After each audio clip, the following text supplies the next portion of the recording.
Let me ask you a question. Have you ever felt like life was moving too fast, like you're running a race you never signed up for? Or maybe the opposite. You feel stuck, left behind, watching everyone else climb the ladder of success while you are still waiting for your breakthrough. I've been there, and here's what I have learned. Success is not about speed. Yes, I hear some motivational speakers, some people, they say success loves speed. However, I choose to be different. Success is about alignment. It's not about keeping up with the world's pace. That's so much pressure, unnecessary pressure. But it's about discovering God's rhythm for your life. And today we are talking about how to find that rhythm and why it's the key to dominating your potential without burning out. You see, the episode today is called What's Your Rhythm? Discovering God's Pace for Your Purpose. And I chose this theme because so many of us are either sprinting ahead without clarity or waiting too long out of fear. Both can rob us of joy, purpose, and impact. But God has a pace for you, a rhythm uniquely designed for your assignment, your season, your capacity. This is very true. You know, He says, even before you were formed in your mother's womb, I knew you. He says, I called you and I set you apart as a prophet unto the nations. He says he knew you even before you formed, even before you came into the world. God knew you. This is so important and it matters. And you might say, Milton, why does this matter? I'll tell you. It matters because when you move at God's rhythm, at His rhythm, number one, you find peace, even in progress. You avoid unnecessary detours and delays, and most importantly, you sustain your journey for the long haul. You are set on the course that you must follow.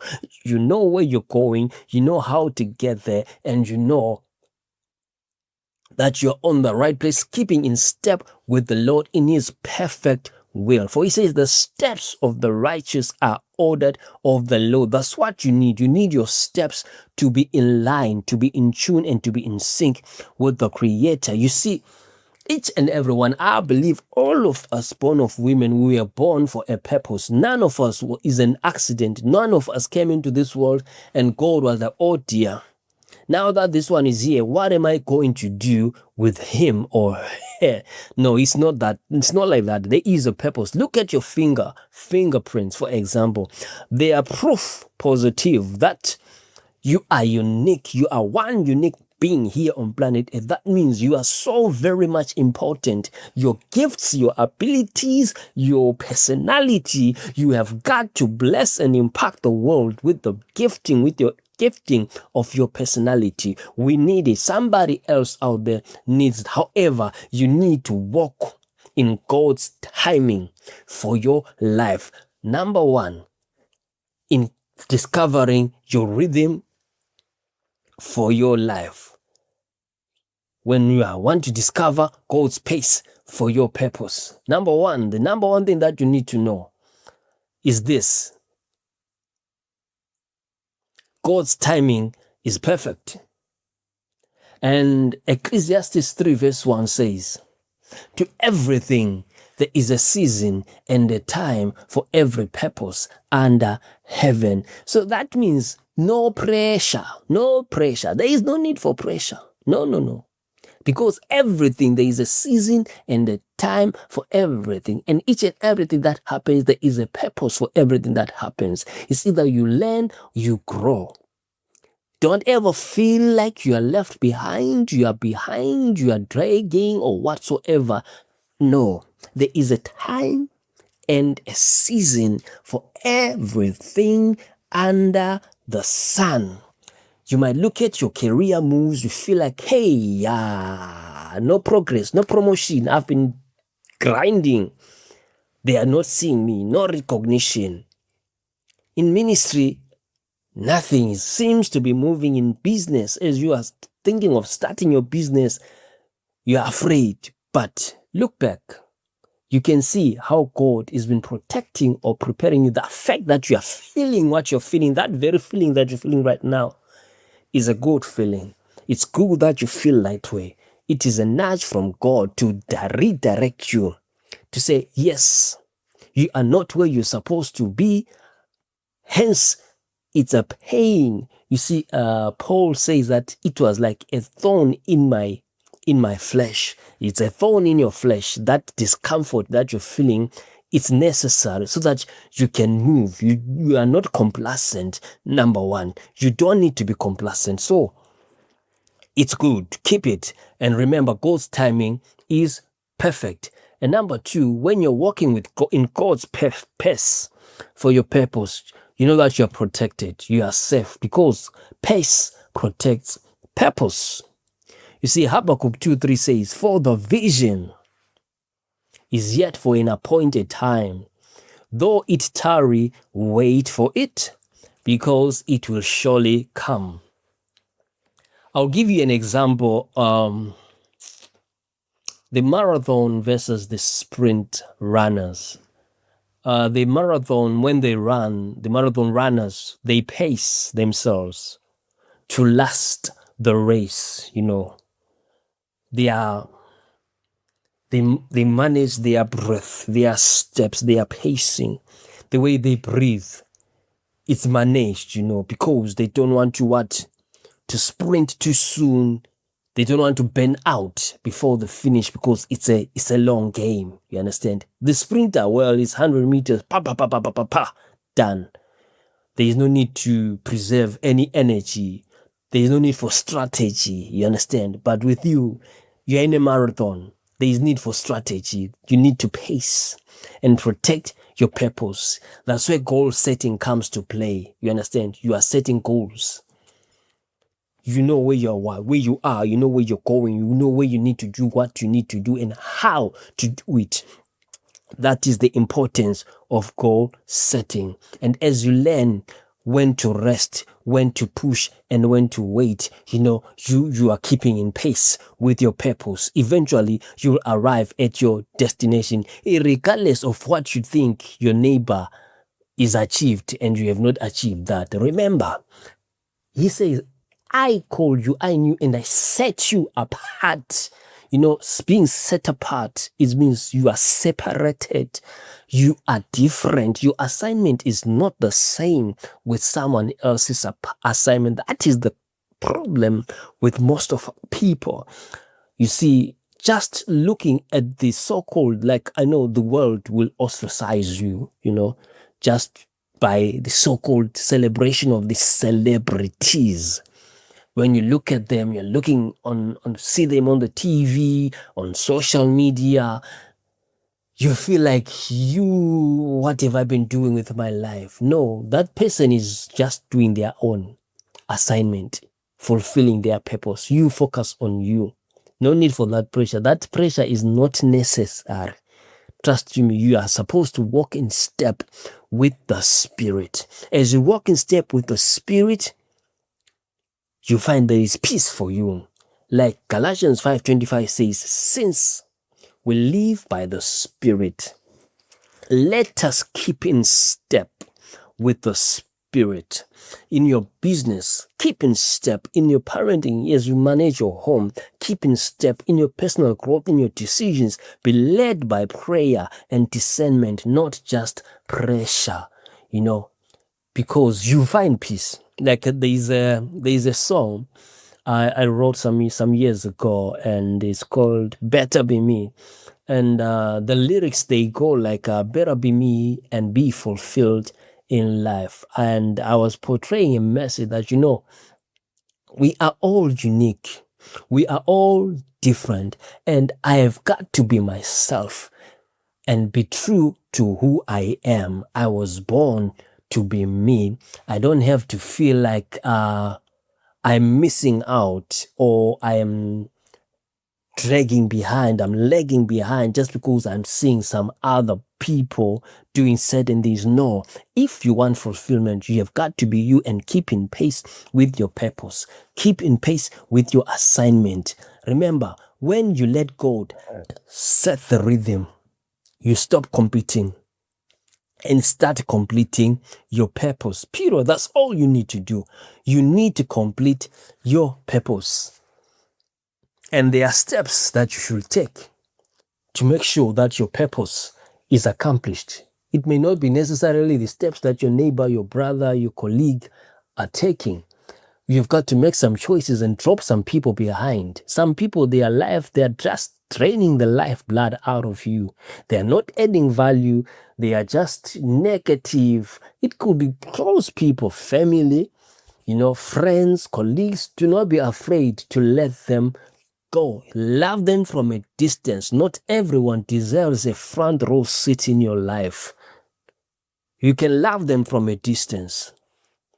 Everybody has a purpose. So you might say, Milton, this thing, what you're saying it's hard, But let me just ask you some fundamental questions really to help you to discover this rhythm that God has for you. So when you look at your life, are you rushing ahead of God? Like, where in your life are you rushing ahead of God? Just ponder. Don't be in a hurry. Just think for a minute and be true to yourself. And where in your life are you rushing ahead of God? Is it in your marriage? You feel you want to get married now because all your friends are seemingly getting married. You feel like you need to start a business because so and so is a business now. You feel like you could be somewhere right now. All your mates are somewhere. You are the only one that is not somewhere. Who told you that? Who told you? Some of them are speaking in prison right now.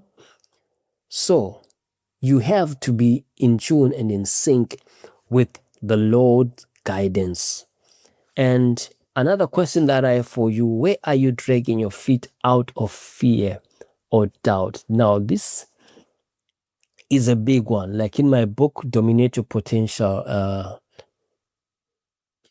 Break Free from Self-Defeating Thinking, I talk about limiting beliefs and how they affect us. Because fear on its own is false evidence appearing real, as Zig Ziglar put it, and doubt, it's all a matter of perception, how you see yourself. And Ford, he said it so well. He said that if you think you can, and if you think you can't, you are right. You see, how you see yourself, perception, will determine the actions. And now, how would your journey look different if you truly trusted God's rhythm for you? You see, it's all about faith, having faith and trusting in the one that made you, in the one that called you. You did not bring yourself here. You see, like I remember when I said, when he made you and you came here, he didn't scratch his head and say, oh boy, now that Milton is here, what am I going to do with him? What am I going to do? Oh boy, why is he here? I don't even know what to do with him. That's not the case. There is a purpose for you. And he says, even before I formed you in your mother's womb, I knew you. I set you apart. Remember, you have been set apart, which means you matter. You are important. You are very, very important. There is a significant role that you are to play in this life, in this generation. Remember Esther, Mordecai was like, Esther, the Jews are under attack. They are under attack. Someone wants to destroy the whole Jewish race. And Esther was a bit skeptical and afraid to go to the king. And Mordecai was like, Esther, you never know. Maybe you have come into this kingdom. You have come into the kingdom for such a time as this. And this is the word for you right now. You have come into this world for such a time as this, for a peculiar reason, a particular purpose. There is a significant role and the impact that you are to make. Just take a deep pause. Every day, just take a deep pause daily.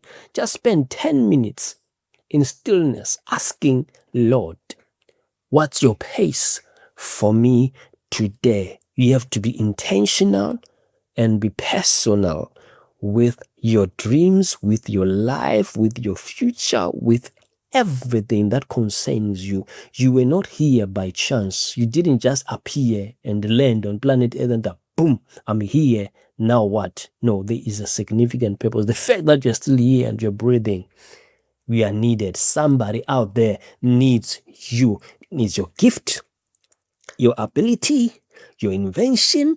Miles Monroe said it so well. He said the richest place on planet Earth is not the cemetery. He said it is actually the cemetery. He said the richest place is not in the Middle East where there is oil, or South Africa where there are diamonds and all blah, blah, blah, blah. He said the richest place on earth is the cemetery, because there you find dreams that were never given life, businesses that were never erected, structures that were, songs that were never written, books that were never published, because people were so afraid. But then, my friend, take a pause each and every day. Just take 10 minutes and ask, Lord, what's your pace for me today? And number 2, identify your season. It's very important that you identify your own season, not somebody else. You know, at times we want to look around at people, pointing others. Hey, this one is moving. Yeah, it's a season of blessing, a season of greatness for them. Yeah, they are moving, they are flowing, things are moving. But write down whether you are in a season of preparation for yourself. Are you in a season of preparation? Are you in a season of planting? Are you in a season of growing or harvesting? And each requires a different rhythm. And one of the other things that I've realized is to practice obedience. You know, the Bible says that to obey is better than sacrifice. And it likens the sin of obedience as worse than witchcraft. So to obey is better than sacrifice. So take one step of faith in the direction God has been nudging you, whether it feels fast or slow. And remember, he says to preach the word in season and out of season. I know this is these are bones, you know, this is life-changing stuff. And here is the takeaway from today, family. Here's the takeaway from today's conversation. If anything, if there's anything that you can walk away with from today's episode, is your purpose doesn't require you to run at anyone else's speed. God has a rhythm just for you. And when you move in his timing, you won't just make progress. You will find peace. Remember, the blessing of the Lord maketh rich, and he adds no sorrow with it. He says, peace I live with you, my peace I give with you. Do not be afraid. So, if today's episode blessed you, I would love to hear you share. I'd love for you to share it with someone who might be feeling rushed, stuck, or weary. Let's spread this message of hope together. We need people to dominate their potential. And also, if you want practical tools to dominate your potential and align with God's plan, connect with me through the show notes. Whether you're downloading my goal-setting resources, joining my community, or booking a clarity impact session. And as always, let's close with an affirmation. You know, each and every time we have to say, Lord, I choose to walk in your rhythm. I release the pressure to compare or compete. And I embrace the pace you have set for my life. I am enough. I am equipped and I am in step with you. Thank you for tuning in to Dominate Your Potential. Until next time, keep running your race, but only at God's pace. And remember, there is no law against dreaming big. So go ahead, dream big, and do big things. I am Milton Sithole, and see you on the next episode. Take care.